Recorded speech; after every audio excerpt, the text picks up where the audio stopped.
La lectura bíblica de hoy comienza en el versículo 11 de Lucas, capítulo 15. También dijo: un hombre tenía 2 hijos, y el menor de ellos dijo a su padre: «Padre, dame la parte de los bienes que me corresponde», y les repartió los bienes.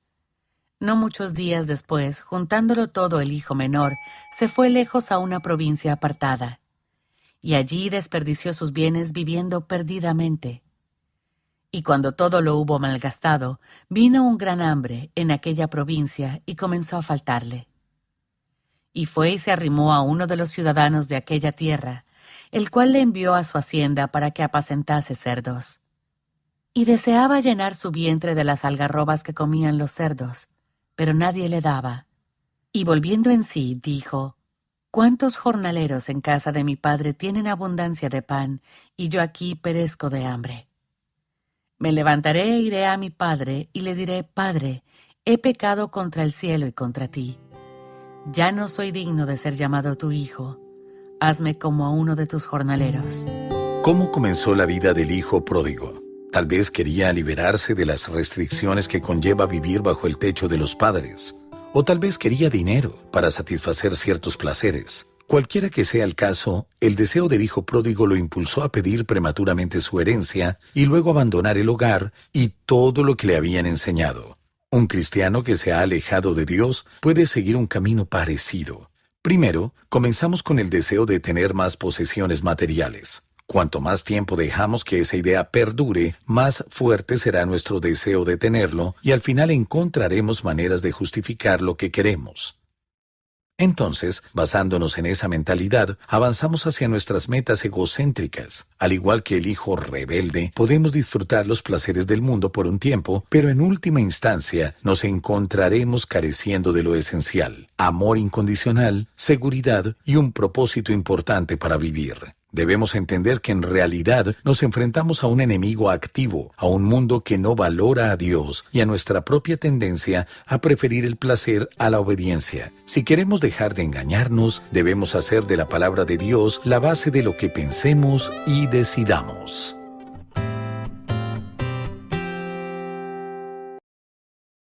Vayamos juntos a Romanos capítulo 5. Romanos capítulo 5, y vamos a estar viendo de nuevo los primeros 11 versículos en este pasaje monumental de la palabra de Dios que trata con la seguridad de la salvación. Ahora, permítame presentar nuestros pensamientos en esta noche en este tema. Vivimos en un día de infidelidad.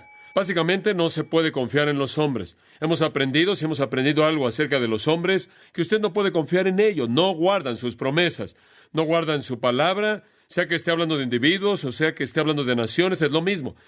No se puede confiar en la gente. No valen lo que dicen en términos de su integridad. Los maridos son infieles a sus esposas, a los votos que han hecho. Las esposas son infieles a sus maridos. Los hijos con mucha frecuencia son infieles en vivir los principios que sus padres les han enseñado, y los padres con frecuencia son infieles en darle a sus hijos lo que deben darles. La gente son infieles a sus promesas, a las promesas que le hacen a los jefes, y la gente con la que trabajan y demás. Los jefes con frecuencia son infieles al no cumplir con sus obligaciones y responsabilidades para con aquellos que emplean. Y supongo que tendremos que reconocer el hecho también que los cristianos frecuentemente son infieles a Dios, aunque Dios nunca es infiel a ellos. Ninguno de nosotros puede decir que es inmune a este terrible pecado de ser infiel, el pecado de no ser digno de confianza, de no vivir al nivel de su promesa, no guardar su palabra. El único en todo el universo que siempre es fiel y siempre guarda toda promesa en su totalidad es Dios. Y eso, amigos míos, es una verdad muy importante, porque es en base a la fidelidad de Dios que todo lo que creemos permanece en pie. Dios debe tener la capacidad de ser digno de confianza. Nuestro destino eterno está en juego. Todo lo que hacemos está en juego. Y si de hecho es refrescante, por contraste, es de hecho bendito el poder levantar nuestros ojos por encima de la escena de infidelidad al amado Dios, quien siempre es fiel. Allá atrás en el Pentateuco, en ese primer conjunto de libros en el que leemos acerca de Dios y cómo es Él, leemos esto: Sabed pues que Jehová tu Dios, Él es Dios, el Dios fiel. Y el apóstol Pablo en 2 Timoteo 2:18, Él permanece fiel, no puede negarse a sí mismo. Y lo que él quiso decir con eso es que es su naturaleza ser fiel a su palabra, y así será. Y me encanta la frase de Isaías. Isaías dijo: fidelidad es el cinto que está alrededor de la cintura de Dios. Es aquello que lo rodea y mantiene todo lo demás unido. Su fidelidad es el cinturón que mantiene el resto de sus atributos en su lugar. El salmista en el Salmo 36, versículo 5, dice: Tu misericordia, Jehová, está en los cielos y tu fidelidad hasta las nubes. Y Jeremías hizo eco de un pensamiento similar cuando dijo: Grande es tu fidelidad.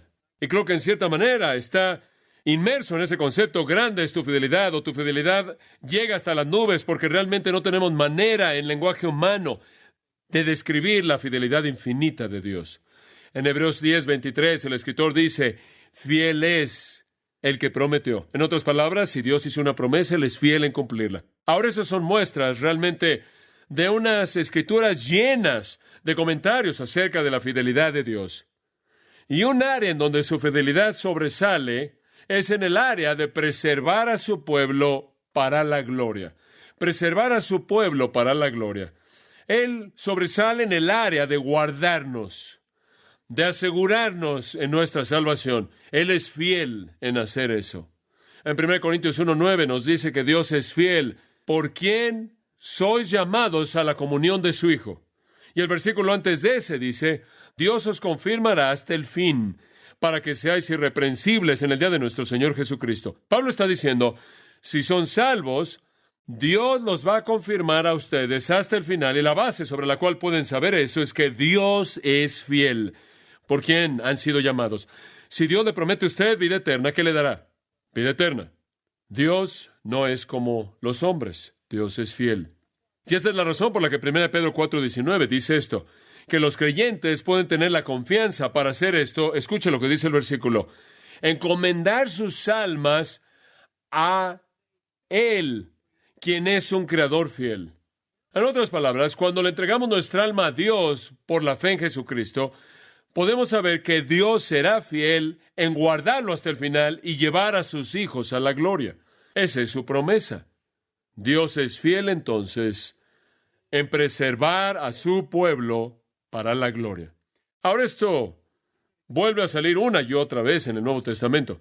No solo vemos la fidelidad de Dios en el Antiguo, sino también en el Nuevo. Y simplemente un par de pasajes que ciertamente refuerzan en mi mente. 1 Tesalonicenses 5:23 dice: el Dios mismo de paz os santifique. Y oro, Dios, escuche esto, porque todo vuestro espíritu y alma y cuerpo sean guardados irreprensibles hasta la venida de nuestro Señor Jesucristo. Ahora simplemente escuche eso. El apóstol Pablo dice: oro porque todo su espíritu y alma y cuerpo sean preservados irreprensibles hasta la venida del Señor Jesucristo. Ahora esa es una oración por seguridad, ¿no es cierto? Que usted va a ser irreprensible a lo largo del tiempo hasta que enfrente a Jesucristo. Y el siguiente versículo dice: y fiel es el que os llamó, quien también lo hará. Uno de los más grandes pasajes en toda la Biblia acerca de la seguridad del creyente, 1 Tesalonicenses 5, 23 y 24. Esto es lo que espero para ustedes, que Dios los preserve y Él los preservará a ustedes. Fiel es el que los llamó, quien también lo hará. Gran declaración de confianza. En 2 Tesalonicenses, capítulo 3, versículo 3, el Señor es fiel, quien nos establecerá y los guardará de maldad. Y tenemos esta confianza en el Señor acerca de vosotros, que harán las cosas que os mandamos, y el Señor dirigirá vuestros corazones al amor de Dios y a la espera paciente de Cristo. Él dice, tenemos esta confianza con respecto a ustedes, que van a caminar en obediencia y van a vivir de la manera en la que deben vivir, porque Dios es fiel y Él los va a guardar. Y como dijimos la última vez, Dios lo guarda usted de su lado y de nuestro lado. Él nos capacita para caminar en obediencia. Entonces perseveramos. Desde el lado de Dios, Dios nos guarda. Desde el lado humano, permanecemos fieles. Pero es solo posible permanecer fiel porque Dios, quien nos guarda, nos infunde de su poder. Y eso es lo que Pablo quiere decir en 2 de Tesalonicenses, capítulo 3. Filipenses 1:6, le recuerdo, lo citamos hace 2 semanas atrás. Estando persuadido de esto, que el que comenzó en vosotros una buena obra, la perfeccionará hasta el día de Jesucristo.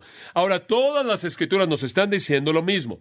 Cuando oigo el debate acerca de la seguridad eterna o la perseverancia de los santos, y alguien dice, de hecho, mi propia hija me dijo el otro día, Estaba hablando con otra persona joven acerca de que si estaba seguro en su salvación. Esta otra persona no creía que lo estaba. ¿Me puedes dar un versículo, papá, que prueba que estás seguro en tu salvación?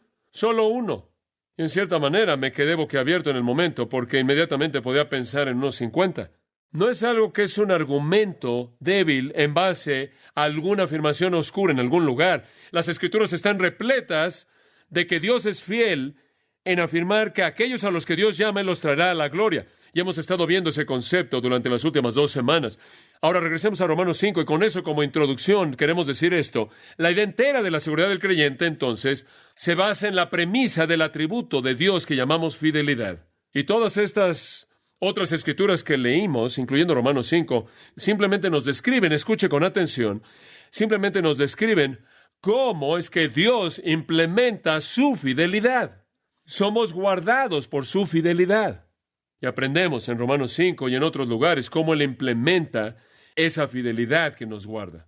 Ahora hay 6 eslabones en una cadena inquebrantable que nos unen al Salvador. Hemos estado viendo eso en el versículo 1 y hasta el versículo 11. Y sugerimos estos 6 eslabones. Primero, paz con Dios. Segundo, estar firme en la gracia. En tercer lugar, esperanza de gloria. Cuarto, posesión de amor. Quinto, certeza de liberación. Y en sexto lugar, gozo en Dios. Ahora, vamos a entrar a estas. Esperamos que podamos terminarlas en esta noche. Ahora, recuerde que el primer eslabón que nos une eternamente con el Salvador es paz con Dios. Versículo 1. Justificados pues por la fe, tenemos paz para con Dios por medio de nuestro Señor Jesucristo. En otras palabras, de ahora en adelante, Dios está de nuestro lado. Hicimos nuestra paz. Y no es tanto que éramos hostiles en contra de Dios, como lo era el hecho de que Dios era hostil contra nosotros. ¿Se acuerda? Dios estaba enojado por nuestro pecado. La Biblia dice que Él está enojado con el impío diariamente. Salmo 7:11.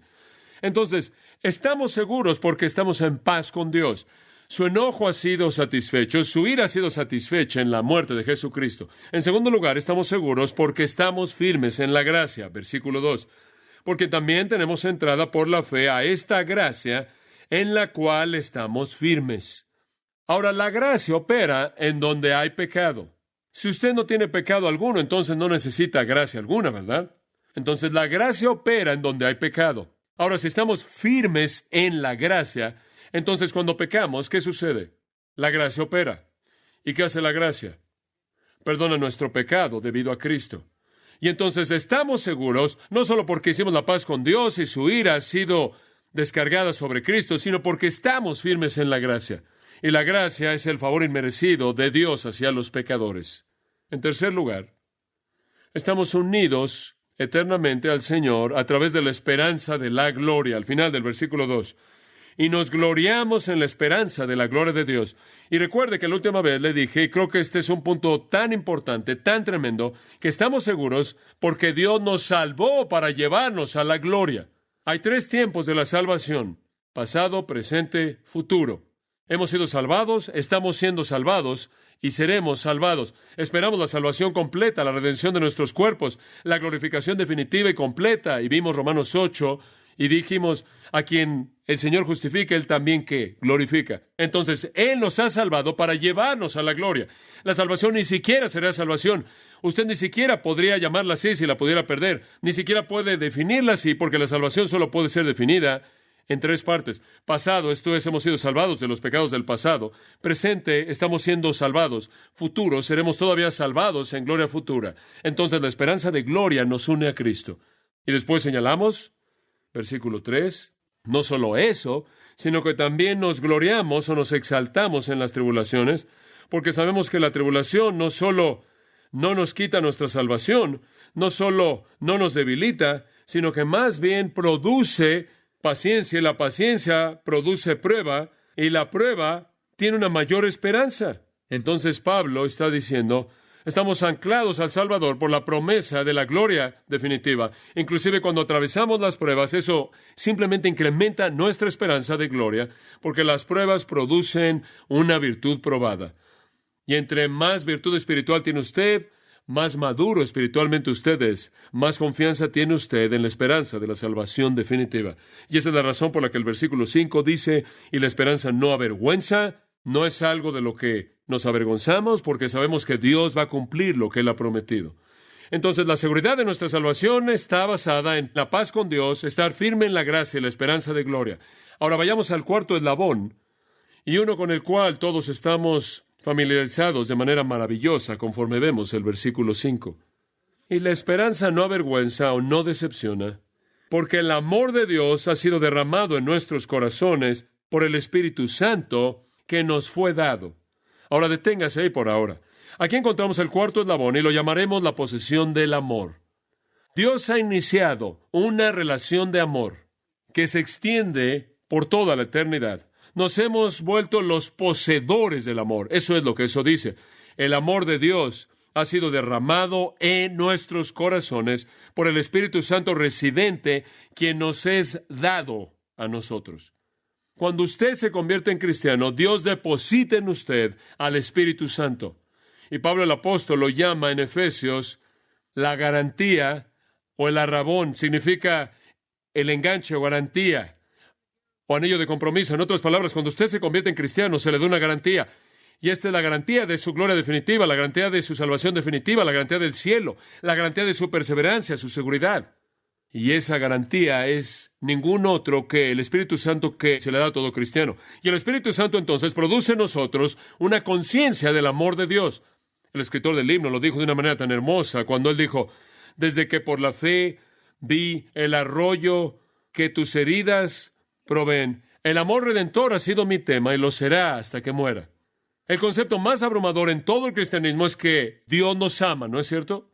Que Dios nos ama. Y francamente este pasaje va más allá de las palabras que pueden describir su grandeza, y confío en que el Espíritu Santo les ayude a entender esto en palabras que no puedo expresar. Pero lo que dice aquí es que habla de un ministerio personal, interno, íntimo de Dios a través del Espíritu Santo, el cual saca la seguridad del área cognitiva, saca la seguridad de la mente y la mete al corazón. No es intelectual, es emocional. No es tan objetivo, ahora es subjetivo. Dios está dando certeza en nuestros corazones que le pertenecemos a Él al derramar amor. Allá en el capítulo 8 de Romanos, versículo 14, dice: porque todos los que son guiados por el Espíritu de Dios, estos son hijos de Dios. Hágase una pregunta. ¿Alguna vez ha sido usted guiado por el Espíritu de Dios? Si alguna vez ha sido guiado a hacer algo para la gloria de Dios, fue el Espíritu de Dios guiándolo a usted. Si alguna vez ha sido guiado usted a una conducta justa, si alguna vez ha sido guiado a un estudio intenso y fiel de la palabra de Dios, si alguna vez ha sido guiado a la oración, si usted ha sido alguna vez guiado a adorar al Señor Jesucristo con todo su corazón, si alguna vez ha sido usted guiado a alguna de estas cosas, ha sido la guía del Espíritu Santo, ¿verdad? Y si hemos percibido la guía del Espíritu Santo, entonces sabemos que somos los hijos de Dios.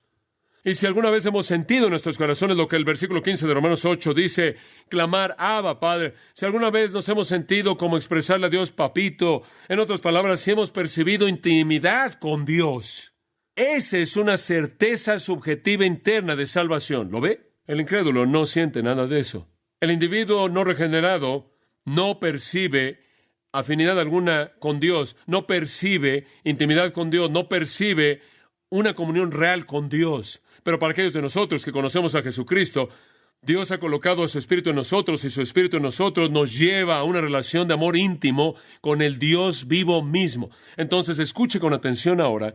La seguridad de nuestra salvación no solo viene de la revelación externa, sino de la revelación interna. No solo de la mente, el proceso cognitivo, sino del corazón. Ahora, permítame profundizar con usted en el versículo 5. Dice, el amor de Dios ha sido derramado en nuestros corazones. Ahora escuche con atención. Eso no está hablando acerca de nuestro amor hacia Dios. Eso está hablando acerca del amor de Dios por nosotros. ¿Cómo sabe eso usted? Porque el resto del pasaje apunta a eso. Versículo 8. Mas Dios muestra su amor para con nosotros, en que siendo aún pecadores, Cristo murió por nosotros. Está hablando del amor de Dios por nosotros. Y entonces la verdad es que el amor de Dios por nosotros ha sido depositado en nuestros corazones por la presencia del Espíritu Santo. ¿Qué estamos diciendo prácticamente? Que el Espíritu Santo le da al creyente el sentido de que Dios lo ama a él. Ese es algo subjetivo, pero enfrentémoslo. Somos seres emocionales, somos seres que sienten y responden al movimiento del Espíritu de Dios. Y la verdad que usted ve le da solidez al resto de las cosas que conocemos en nuestras mentes. Por ejemplo, podemos saber en nuestras mentes que tenemos paz con Dios, que debido a que hubo una transacción divina en la cruz, en la cual la ira de Dios fue derramada y ahora puede hacer paz con los pecadores. Podemos saber en nuestras mentes que estamos firmes en la gracia.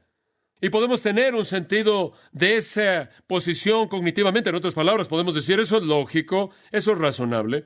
Y podemos saber en nuestras mentes que hemos sido redimidos para la gloria futura. Pero Dios va más allá de eso y dice, no solo quiero que conozcas eso en hechos y por revelación, quiero que sientas eso en tu corazón.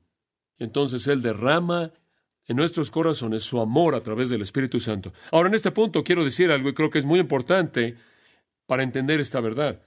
Usted perderá el sentido de certeza que viene por el Espíritu ministrándole a usted de que Dios lo ama a usted. Usted va a perder eso si vive en desobediencia. Dice usted, ¿cómo sabes eso? Escuche con atención, Gálatas 5:22. Mas el fruto del Espíritu es, ¿qué? Amor. Lo vuelvo a decir. El fruto del Espíritu es amor. Si en su vida por la desobediencia usted apaga el Espíritu, si en su vida por la injusticia, por pecado no confesado, por desobediencia usted contrista al Espíritu, usted causará que el Espíritu no dé fruto. Usted va a estorbar esa operación y lo que usted va a perder es el sentido de amor.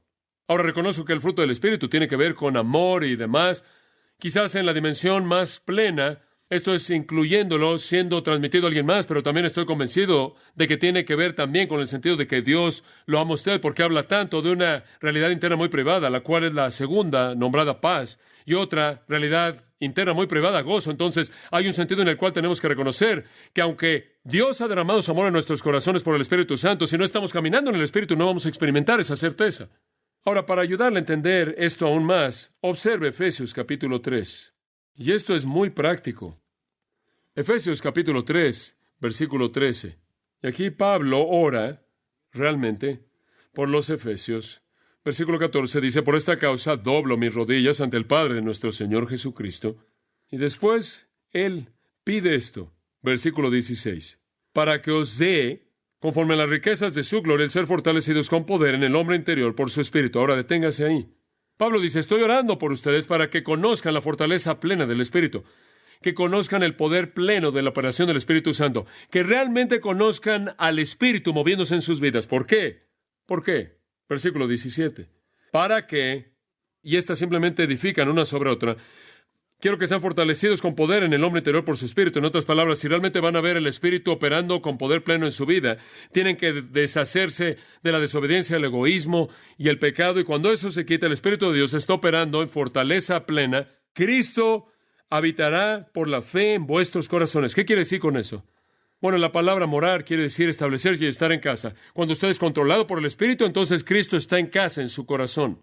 El resultado es este, versículo 17. Estará arraigado y cimentado ¿en qué? En amor. ¿El amor de quién? No el amor que usted tiene por Dios. Observe el versículo 18. Podrá comprender con todos los santos cuál sea la anchura, la longitud, la profundidad y la altura. Y de conocer el amor de Cristo. Puede detenerse ahí. ¿Qué quiere Él que conozcamos nosotros? ¿Qué quiere Él que experimentemos ahí? ¿El amor de Cristo?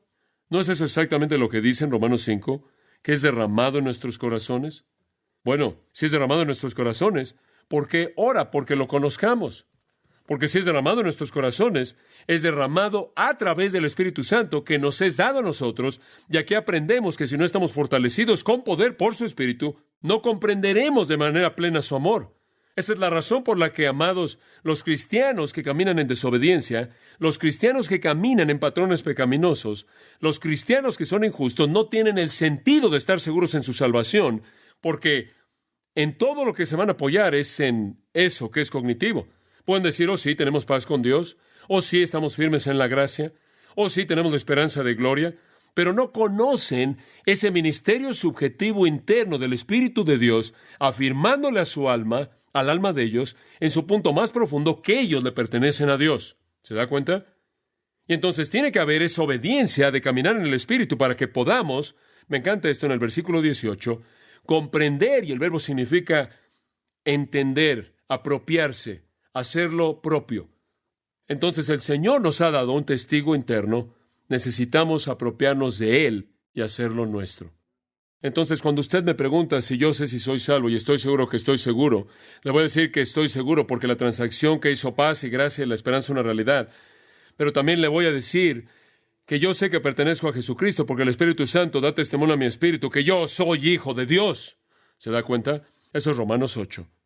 Y el Espíritu Santo causa en las profundidades de mi corazón que clame a Dios, Abba, Padre, un término de intimidad, papito, y tengo un sentido en mi corazón de que tengo todo derecho de decirle eso a Él.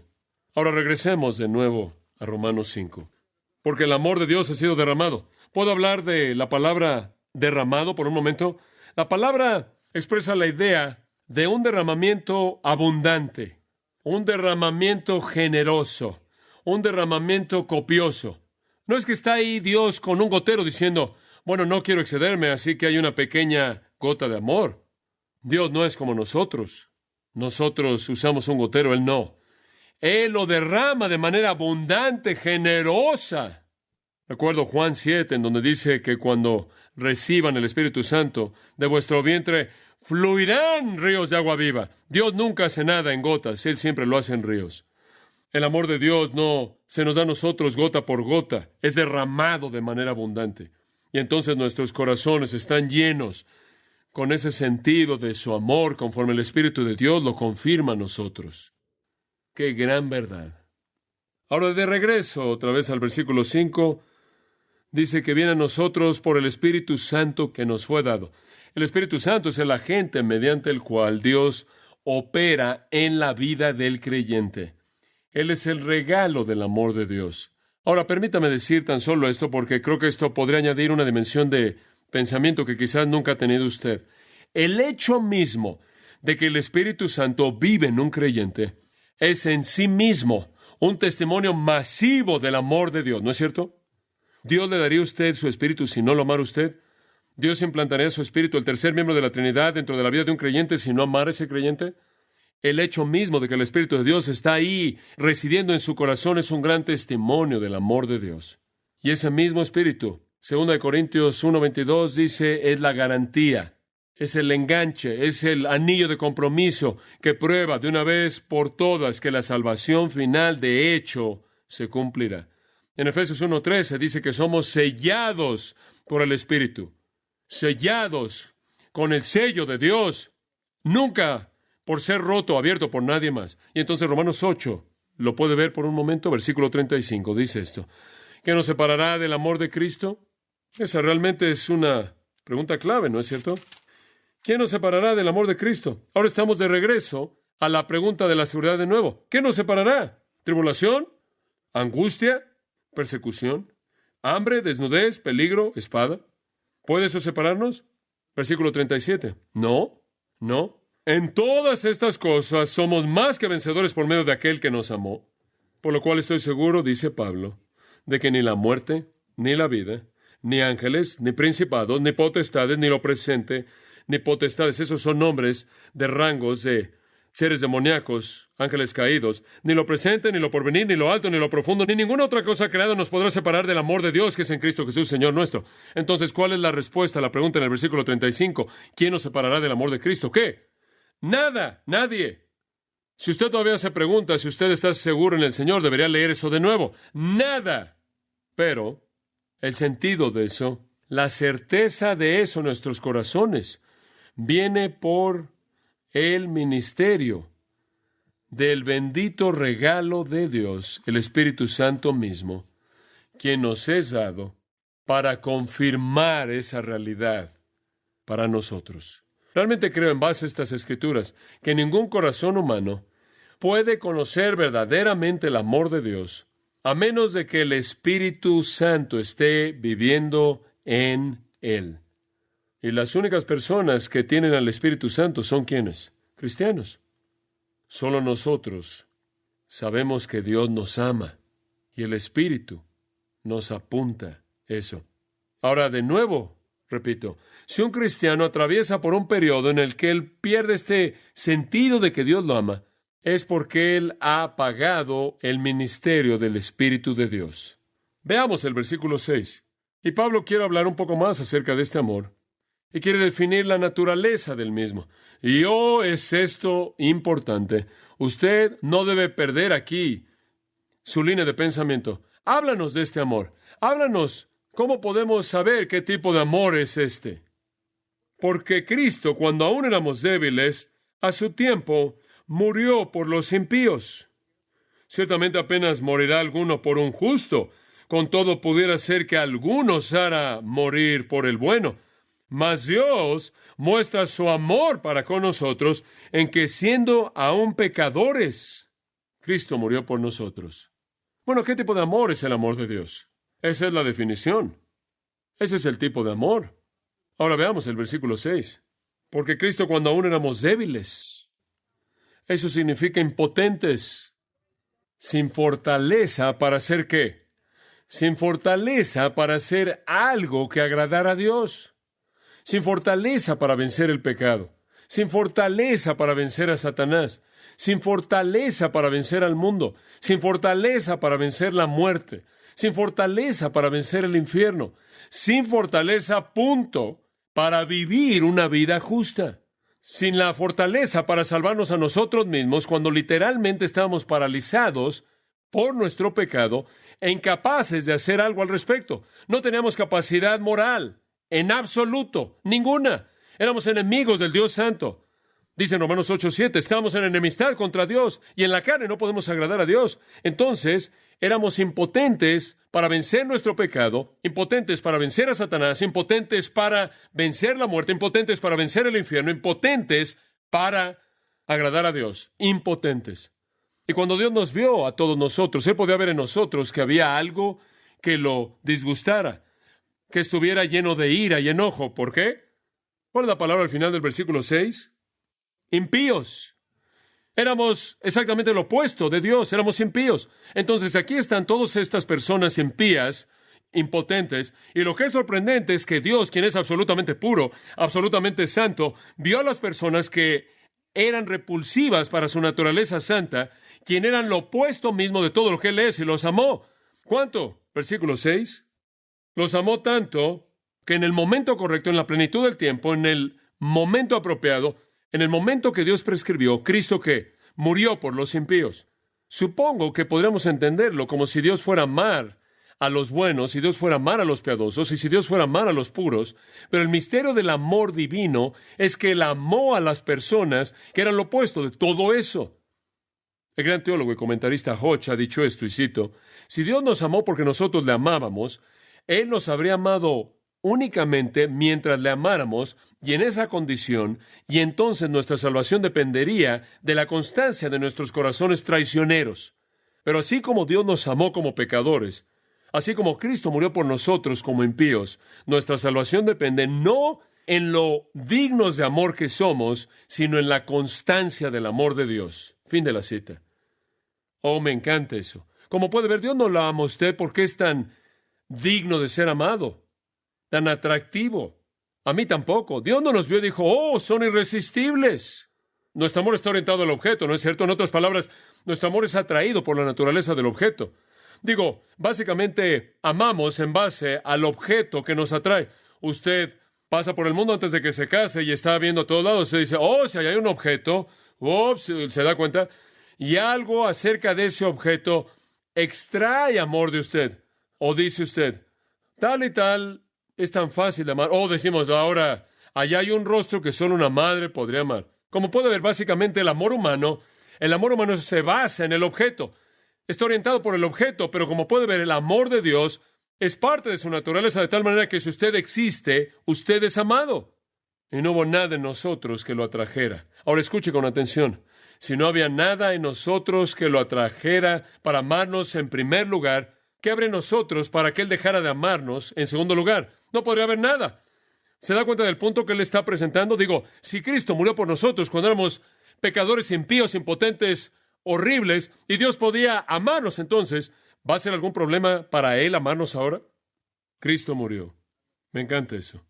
Subráyelo ahí en el versículo 6. Cristo murió por los impíos. Oh, eso es maravilloso. Literalmente dice que Él murió a favor de los impíos, o en lugar de los impíos, o por causa de los impíos, como usted quiera traducir Hooper. Puede ser traducido de todas esas maneras. Simplemente tradúzcalo de esta manera. Él murió en lugar de los impíos, a favor de... Gran verdad, gran verdad. En Juan 11 se pusieron de pie y dijeron, es apropiado que un hombre muera, Hooper, el pueblo, que deba morir a favor del pueblo, por causa del pueblo. En Gálatas 3:13, Cristo se volvió una maldición en lugar de nosotros, en nuestro lugar. ¡Qué maravilla! Que en el momento apropiado, en la plenitud del tiempo, Él apareció una vez al fin de los tiempos para acabar con el pecado por el sacrificio de sí mismo, la consumación de la historia humana, y la maravilla de esto es que Él murió con tal amor, y que Él amó a las personas impías que no eran dignas de amor. Eso es tan diferente. Versículo 7 dice, tan diferente. Ciertamente apenas o difícilmente morirá alguno por un justo. Digo, rara vez los hombres mueren por un hombre justo. Con todo, pudiera ser que algunos hagan morir por el bueno. Y creo que justo y bueno simplemente son sinónimos, están hablando del mismo tipo de persona. Algunas veces en la sociedad humana, alguien podría morir por una persona buena. En otras palabras, alguien podrá sacrificar su vida por otra persona buena. Pero el punto del versículo 7 es que nadie, y quiero decir, nadie va a morir por una persona mala. Nadie más que Dios. Y ese es el versículo 8. Mas Dios muestra su amor. Y este es el contraste. ¿Y por qué el amor divino sobrepasa a todos? Mas Dios muestra su amor para con nosotros en que, siendo pecadores, Cristo murió por nosotros. Ahora, amados, si este pasaje no lo sacude hasta la médula de su ser, es porque usted no sabe cómo Dios odia el pecado. Usted no sabe lo pecaminoso que somos. El Dios infinitamente santo, quien es de ojos más puros como para no poder ver el mal y no poder ver la iniquidad. El Dios que odia todo pecado, toda obra malo, pensamiento malo, palabra mala, lo desprecia con la furia de todo el cielo, que Él pueda alcanzar y amar a pecadores impíos, impotentes. Esa es la naturaleza que sobrepasa todo amor, del amor divino. La palabra mostró en el versículo 8 significa probó la naturaleza de su amor, el nivel de su amor, el cenit de su amor, porque siendo un pecador es Cristo, murió por nosotros. Ahora esa es la seguridad de nuestra salvación. Voy a resumir esto, escuche con atención. Si Dios puede amarnos cuando somos pecadores impíos, impotentes, si Él nos puede amar lo suficiente como para que su Hijo muera para salvarnos cuando somos impíos, ¿no nos amará lo suficiente como para guardarnos después de que nos hemos vuelto sus hijos? ¿Ve el punto? Dice usted, pero si pecas, estás expulsado. Y la confianza de ese amor perdonador, es derramado en nuestros corazones por el Espíritu Santo, de tal manera que cuando peco, no me agacho y espero a que Dios me golpee y me envíe al infierno. Clamo, oh Padre, por tu amor perdóname, porque tengo el sentido de su amor. Escuche, véalo de otra manera.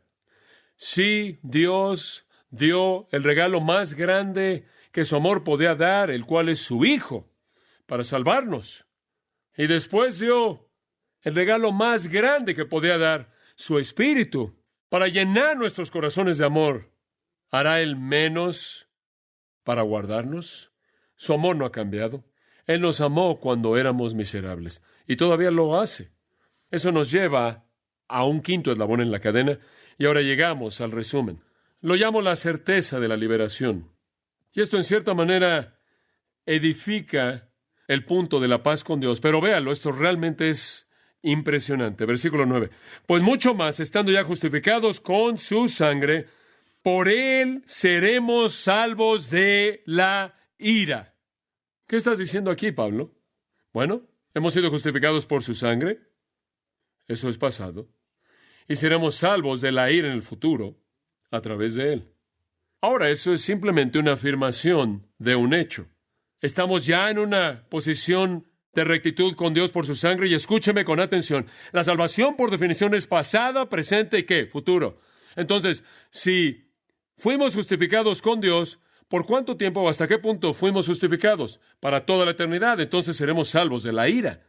porque no existe algo como una salvación bíblicamente definida de medio tiempo. Usted solo puede entender la salvación en su totalidad. Y entonces, debido a que fuimos justificados con Dios por la sangre de Jesucristo, seremos salvos de la ira venidera a través de Cristo. Esa transacción cubre el pasado, el presente y el futuro. Y la ira venidera es el lago de fuego, lo puede leer en Apocalipsis capítulo 20.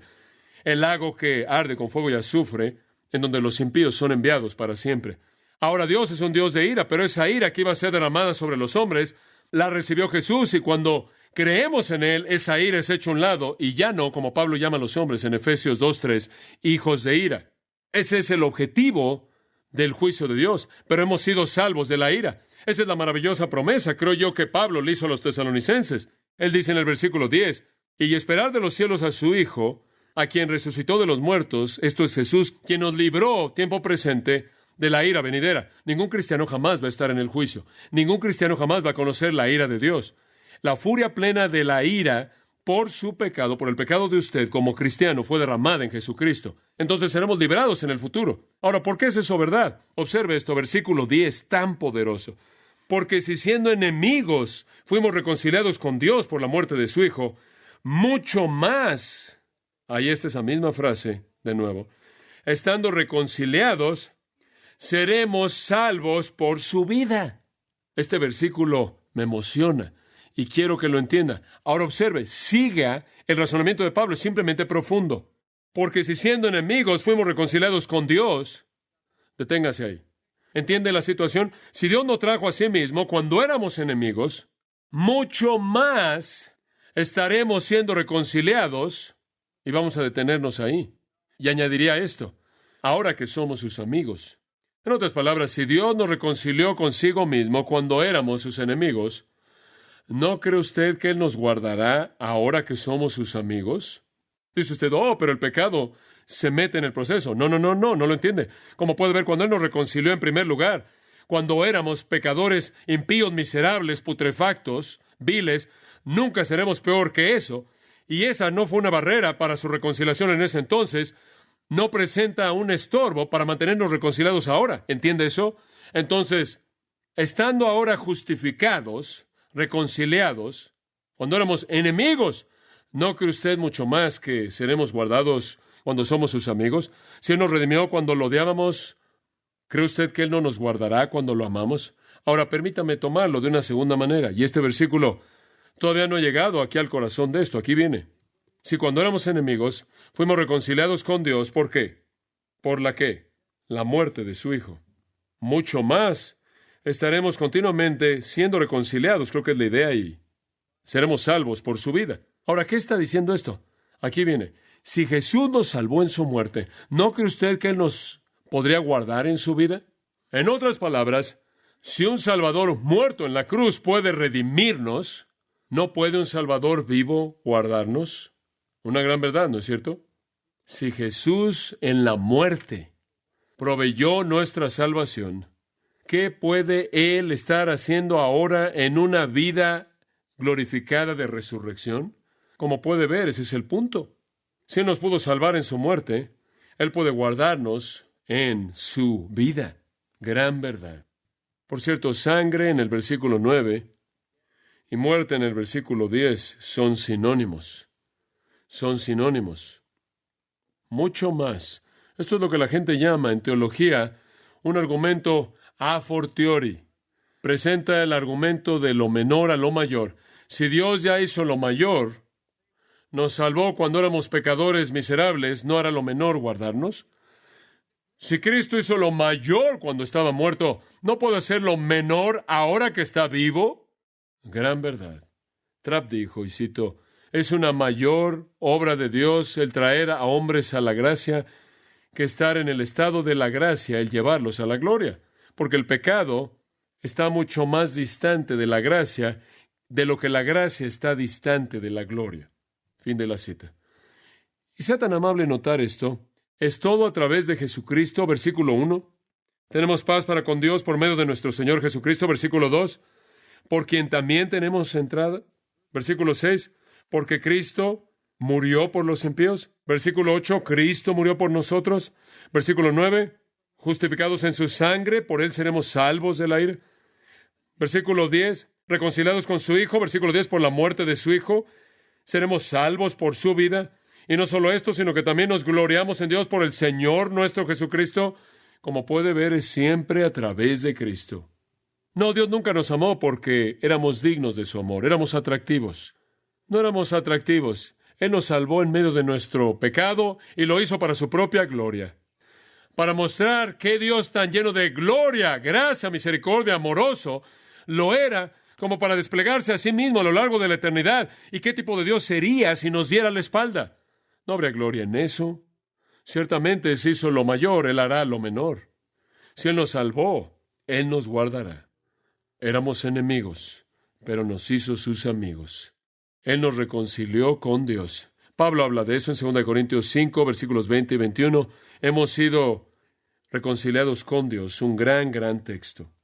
Ahora, simplemente esto, para que en cierta manera concluyamos nuestro entendimiento del pasaje. Observe Hebreos 7, 25.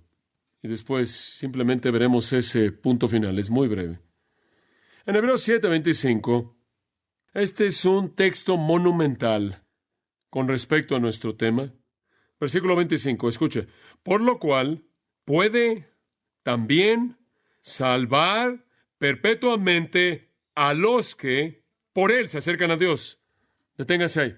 Usted viene a Dios a través de Jesucristo y Él lo va a salvar, ¿qué? Perpetuamente. ¿Qué significa eso? A plenitud, al extremo, hasta el fin extremo de la salvación. ¿Cómo va a ser eso? ¿Qué hay acerca de cuando peca y demás? El resto del versículo. Viviendo. Aquí está cómo. Viviendo siempre, ¿para qué? Interceder por ellos. ¿Sabe por qué Cristo nos salva por su vida? Romanos 5:10. Porque mientras que Él está vivo ahora a la diestra del Padre, ¿qué está haciendo? Intercediendo por nosotros. Llevando nuestro caso y diciendo, Padre, ese es mi hijo. He llevado su pecado, he llevado su juicio, he llevado tu ira. Deben ser perdonados. Y Él intercede, viviendo siempre, siempre, siempre para interceder por nosotros, y de esta manera lleva nuestra salvación hasta el extremo, hasta el final. Esta es la glorificación definitiva. Y cuando Jesús dijo, porque yo vivo, Juan 14:19, vosotros también viviréis, no solo estaba hablando de la resurrección ahí, Él estaba diciendo, porque yo vivo, vosotros también viviréis, porque yo vivo ahora, y yo intercederé por ustedes para asegurarme de que su vida eterna sea eterna. Gran verdad. Entonces estamos seguros, guardados por Dios, porque Él es fiel. Y el medio por el que Él nos guarda, paz con Dios, estar firme en la gracia, esperanza de gloria, posesión de amor, certeza de liberación. Y una última en el versículo 11, simplemente la llamaremos gozo en Dios.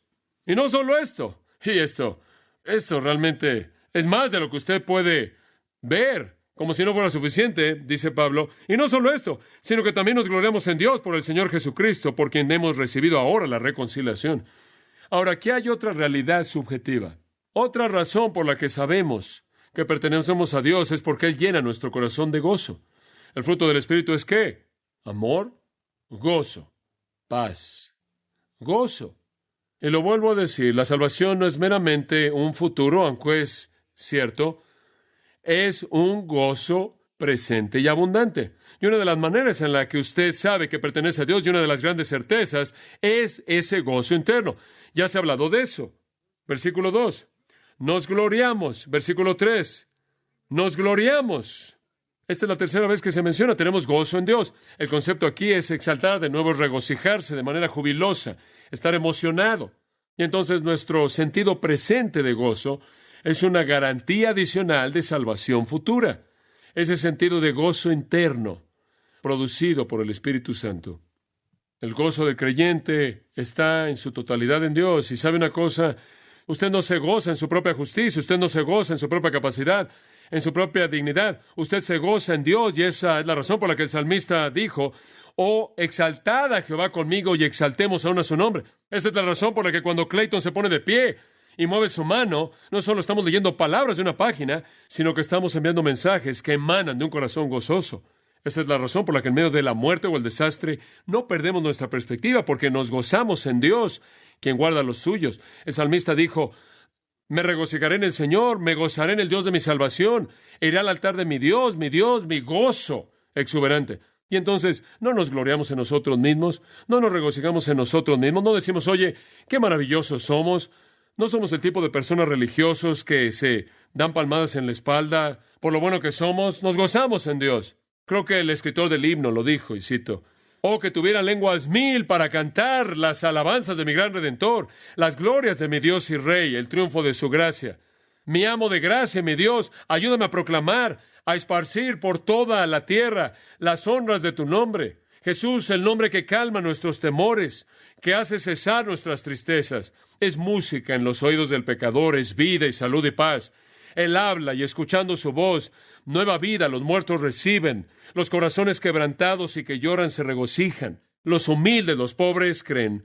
Él rompe el poder del pecado cancelado. Él libera al prisionero. Su sangre puede hacer del más sucio limpio. Su sangre habla por mí. Vean sus pecados en Jesús colocados. El Cordero de Dios fue matado. Su alma fue una ofrenda hecha una vez por el alma de todo hombre. Y después esta estrofa sobre todas: oigan los sordos, alaben los mudos, sus lenguas sueltas emplean. Y ustedes ciegos vean a su Salvador venir, y ustedes cojos brinquen de gozo. Fin de la cita. El eslabón final que nos ancla al Salvador bendito, el Señor Jesucristo, es que nos gozamos en Dios a través de nuestro Señor Jesucristo, por quien hemos recibido la reconciliación con Dios. Entonces estamos seguros. Qué gran esperanza es nuestra. Inclinémonos en oración. Creo que necesitamos hacer una pregunta en este punto, en el último minuto de nuestro tiempo en esta noche. ¿Tiene usted la seguridad de la que hemos hablado? ¿Sabe usted, sin lugar a dudas, que usted pertenece a Jesucristo ahora y para siempre? Si no es así, una de dos razones ha causado eso. En primer lugar, usted no conoce a Cristo, usted no es cristiano, usted no tiene al Espíritu Santo, usted no está seguro porque no tiene salvación. Entonces yo abriría mis brazos